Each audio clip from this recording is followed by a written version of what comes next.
You may receive endotracheal intubation and mechanical ventilation if you are in an emergency situation involving severe respiratory problems, or if you are having general anesthesia during a surgical procedure. When you breathe, air moves into your lungs when a muscle called the diaphragm, along with other muscles nearby, contracts and causes the chest cavity to expand. Air is exhaled when these muscles relax, and the lung tissue passively returns to its original size. This is called respiration. During respiration, oxygen in the air passes through your nose or mouth and into your pharynx or throat. It then goes into your trachea or windpipe. Your trachea divides to become the left and right main bronchi, which enter your lungs. Inside your lungs, the main bronchi divide repeatedly and eventually become small tubes called bronchioles. At the end of the bronchioles are tiny air sacs called alveoli. Oxygen in your alveoli is absorbed into nearby blood vessels called capillaries. At the same time, carbon dioxide, a gas in your blood that must be removed, passes into the alveoli and back out through the airways. This process is called gas exchange. If you have severe respiratory problems, the oxygen levels in your blood may drop too low, or the carbon dioxide levels may rise too high. Either of these conditions can result in damage to your vital organs, including your heart and brain. Some conditions that may lead to severe respiratory problems include drowning, an obstruction in the trachea such as a foreign object or tumor, obstructive pulmonary diseases such as asthma, chronic bronchitis, and emphysema, diseases such as pneumonia and acute respiratory distress syndrome, or ARDS, severe weakness of the muscles that control breathing, and damage to the bones and tissues of the chest.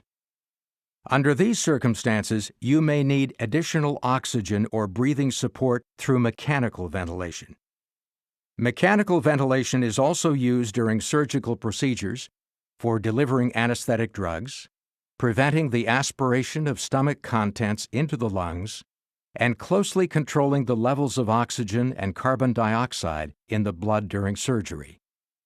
Before you are intubated and ventilated for a surgical procedure, an intravenous line or IV will be started, and your doctor will give you medication through your IV to put you to sleep. As the medication takes effect, he or she will place an oxygen mask over your nose and mouth and ask you to breathe deeply, ensuring that you will have a reserve of oxygen in your system prior to the procedure. The first step in mechanical ventilation is called endotracheal intubation. Once you are asleep, your doctor will use an instrument called a laryngoscope to perform the intubation. A laryngoscope, which consists of a handle, light, and dull blade, helps guide the endotracheal tube to its proper position.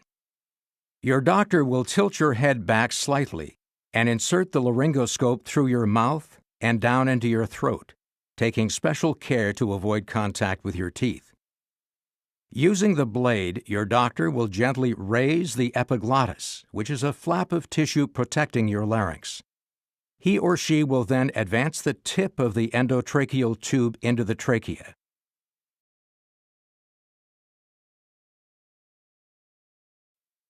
Once the endotracheal tube is in the trachea, your doctor will inflate a small balloon surrounding the tube to make sure it remains snugly in place.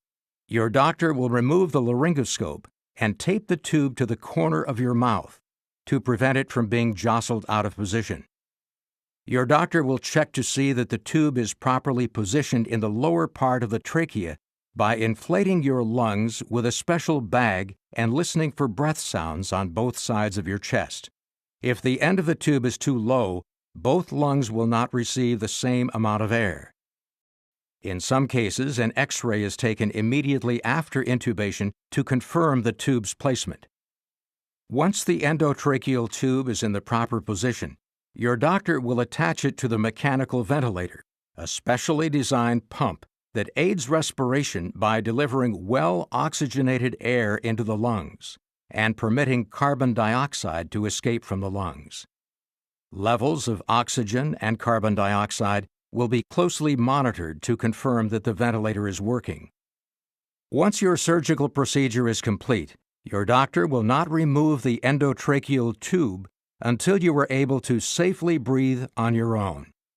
He or she will make this determination by measuring how often you take a breath and how much air you breathe in and out with each breath.